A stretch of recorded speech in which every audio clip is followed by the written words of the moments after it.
सभी किसान भाइयों को मेरा नमस्कार।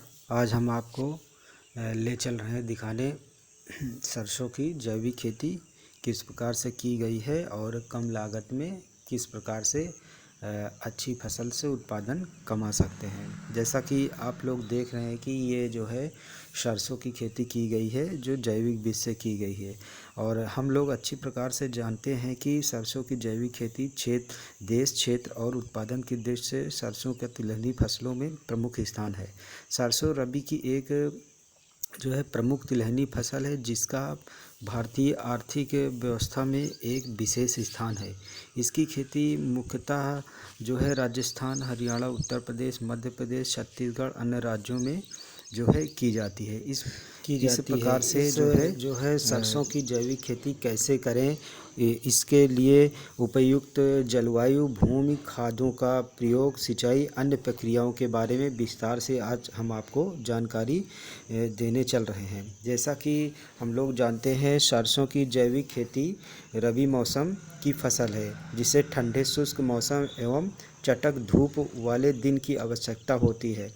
अधिक वर्षा वाले स्थान इसकी खेती के लिए उपयुक्त नहीं होते हैं और जो है अधिक तेल उत्पादन के लिए तोरिया या सरसों को ठंडा तापक्रम, साफ खुला मौसम और पर्याप्त मृदा नमी की आवश्यकता पड़ती है जिससे कि जो है बीज बोने के बाद उसमें अंकुरण जो है जल्दी निकल आए।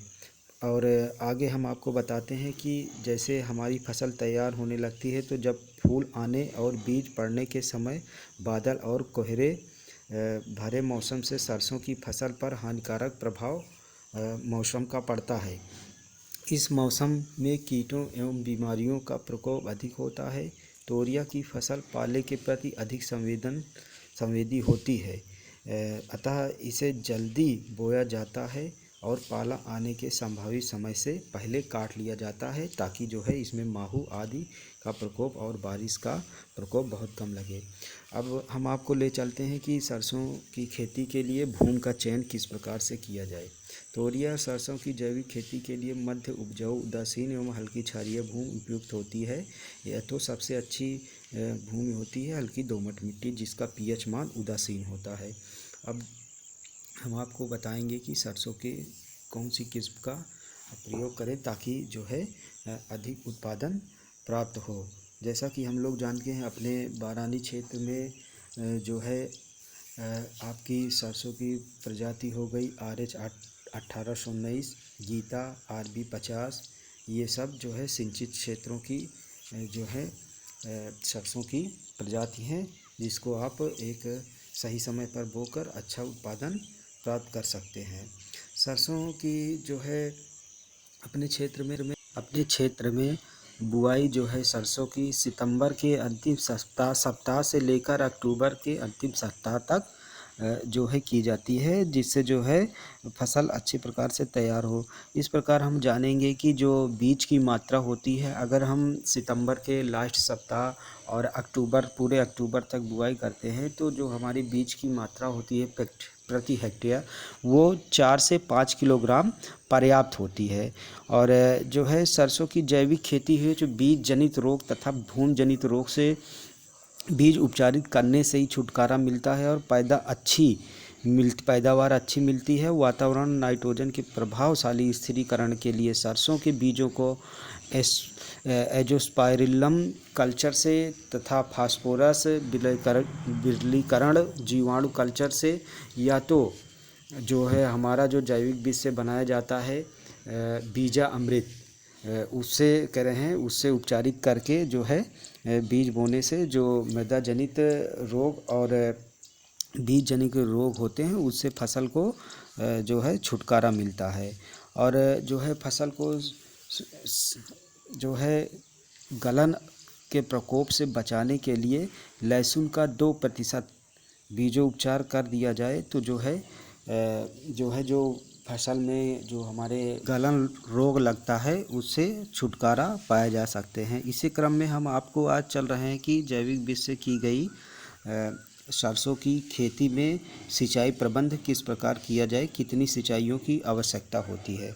जैसे कि हम लोग जानते हैं कि सरसों वर्ग की फसलों के लिए पानी की आवश्यकता पड़ती है, तो कितनी उसमें देना चाहिए। जैसे मान लीजिए तोरिया, पीली सरसों, सरसों लाहा में 2 सिंचाई लाभदायक होती है।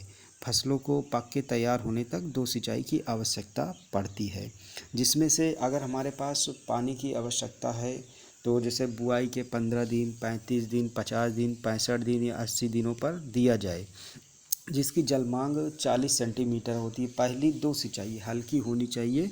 हमारे पास सिंचाई की उपयुक्त व्यवस्था नहीं है तो 2 ही सिंचाई में हमारी फसल जो है सरसों की पक के तैयार हो जाती है काटने के लिए। जिसके लिए अगर हमारे पास सिंचाई की व्यवस्था नहीं है, 2 ही सिंचाई कर पाएंगे, तो पहली सिंचाई जो है अपने फसल में फूल आने पर बुआई के लगभग 25 से 30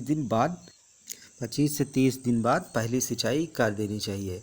और दूसरी सिंचाई जो है वो हमको करनी चाहिए कि जब फली की अवस्था आ जाए फसल में, तब हमको जो है दूसरी सिंचाई कर देनी चाहिए। ये दोनों सिंचाइयों से ये स्पष्ट हुआ है कि अगर हमारे पास सिंचाई की व्यवस्था नहीं है तो जिन जिन परिस्थितियों में भी 2 जो है स्टेज अवस्था बताया गया है, अगर उस अवस्थाएं पे हम अपनी फसल की सिंचाई करते हैं तो वो अच्छी प्रकार से तैयार हो।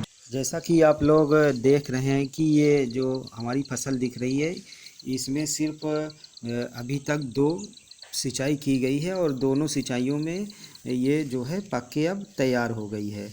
अब तैयार होने के बाद जो है ये इतनी अच्छी फसल हमारी दिख रही है कि सरसों की यदि हम अभी कटाई करेंगे पकने के बाद, तो लगभग जो है 20 से 30 क्विंटल के आसपास जो है प्रति हेक्टेयर की दर से हमको ये प्राप्त होगी।